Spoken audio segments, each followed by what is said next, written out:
ఈ ఏడాది సంక్రాంతికి విడుదలైన హనుమాన్ చిత్రాన్ని నిర్మించిన నిరంజన్ రెడ్డి, చైతన్య రెడ్డి ప్రొడ్యూస్ చేసిన second movie darling. Ashwin Ram దర్శకత్వం వహించిన ఈ సినిమాలో ప్రియదర్శి, నభా నటేష్ జంటగా నటించారు.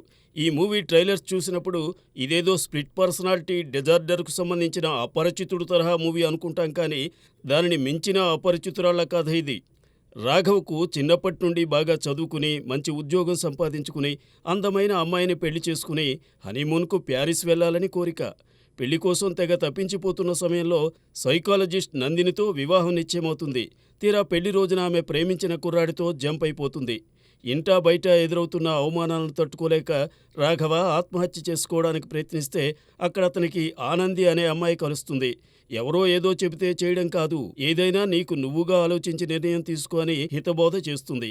దాంతో ఆత్మహత్యా ప్రయత్నం మానేసి 4-5 గంటలు ఆనందితో టైం స్పెండ్ చేసి చివరికి ఆమెనే పెళ్లి చేసుకోవాలనే నిర్ణయానికి వస్తాడు రాఘవ. గుడిలో 3 ముళ్ళు వేసి ఆనందినింటికి తీసుకొస్తాడు. మొదటి రాత్రి ప్రేమగా ఆమెను దగ్గరకు తీసుకోబోతుంటే ఒకే ఒక్క బాక్సింగ్ కిక్ ఇస్తుంది. దెబ్బకు కింద పడతాడు రాఘవ. పగలంతా తనతో ప్రేమగా నటించే ఆనంది రాత్రి అయ్యేసరికి అలా ఎందుకు ప్రవర్తిస్తుందో అతనికి అర్థం కాదు. ఈ విషయాన్ని సైకాలజిస్ట్ నందిని దగ్గర మొరపెట్టుకుంటాడు.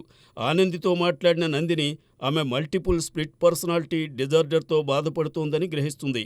ఇలాంటి విచిత్రమైన అనారోగ్యంతో బాధపడుతున్న ఆనందితో రాఘవ ఎలా మెలిగాడు, తిరిగి తన దానిగా ఎలా చేసుకున్నాడనేదే డార్లింగ్ కథ. స్ప్లిట్ పర్సనాలిటీ డిజార్డర్ అనేది అపరిచితుడు సినిమాతో బాగా పాపులర్ అయిన పదం. ఆ తరువాత పలు చిత్రాల్లో కామెడీగా దాన్ని ఉపయోగించారు. అయితే ఇందులో కథ సీరియస్గా సాగేదైనా దీన్ని వినోదాత్మకంగా తెరకెక్కించడానికి డైరెక్టర్ అశ్విన్ రామ్ ప్రయత్నించాడు. ఈ ప్రయత్నంలో అనేక చోట్ల తడబడ్డాడు. సినిమా హాయిగా సాగిపోతుందని అనుకుంటున్న సమయంలో టక్కున బ్రేక్ పడినట్టుగా గ్రాఫ్ ఒక్కసారి దిగిపోతుంది. ఆనందిలో ఏ పాత్ర ఎప్పుడు ఎందుకు ఎంటర్ అవుతుందనే దానికి అసలు రీజనే ఉండదు. దర్శకుడు తన ఇష్టానుసారంగా ఆయా పాత్రలను ప్రవేశపెడుతూ పోయాడు. అలానే వాటిని ఆనంది నుండి బయటకు పంపడానికి చేసే ప్రయత్నమూ ఏమంత ఆకట్టుకునేలా లేదు. సినిమా ప్రారంభం కాస్తంత ఆసక్తికరంగా ఉన్న స్ప్లిట్ పర్సనాలిటీ వ్యవహారం మొదలైన దగ్గర నుండి అది ఎటెటో వెళ్ళిపోయింది. వీటితోనే ప్రేక్షకుడు తికమక పడుతుంటే అది చాలదన్నట్లుగా క్లైమాక్స్లో ప్రియా అనే మరో పాత్రను తీసుకొచ్చి మరో ట్విస్ట్ ఇచ్చే ప్రయత్నం చేశాడు దర్శకుడు.